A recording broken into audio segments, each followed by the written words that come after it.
ఎప్పుడైనా Rayalaseema style కుష్కా try చేశారా?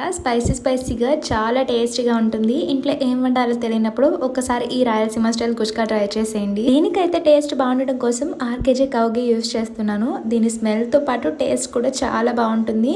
ఇప్పుడు బిర్యానీ స్పైసెస్ సన్నగా కట్ చేసుకున్న ఉల్లిపాయలు, పచ్చిమిర్చి, అల్లం వెల్లుల్లి పేస్ట్ కూడా 2 టేబుల్ స్పూన్ వేసుకొని పచ్చివాసన పోయేంత వరకు బాగా ఫ్రై చేసుకున్న తర్వాత 5 టమాటాలని కూడా ప్యూరీ చేసి వేసుకోవాలి. ఇందులోకి రుచికి సరిపడా ఉప్పు, పసుపు, కారం, గరం మసాలా వేసుకొని పచ్చివాసన పోయేంత వరకు బాగా ఫ్రై చేసుకోవాలి. ఇప్పుడు ఇందులోకి కడిగి పెట్టుకున్న 1 గ్లాస్ రైస్ అలాగే కొత్తిమీర కూడా వేసుకొని ఒక 2 minutes పాటు ఫ్రై చేసుకున్న తర్వాత 1 గ్లాస్ రైస్ కి 2 గ్లాసులు వాటర్ వేసేసుకొని మూత పెట్టి 3 whistles వచ్చేంత వరకు ఉడికించుకోవాలి. చల్లారిన తర్వాత మూత ఓపెన్ చేసి ఒక్కసారి మన ప్యూర్ కౌకి కూడా 1 స్పూన్ వేసేసుకుంటే ఆ టేస్ట్ కానీ స్మెల్ కానీ చాలా బాగుంటుంది.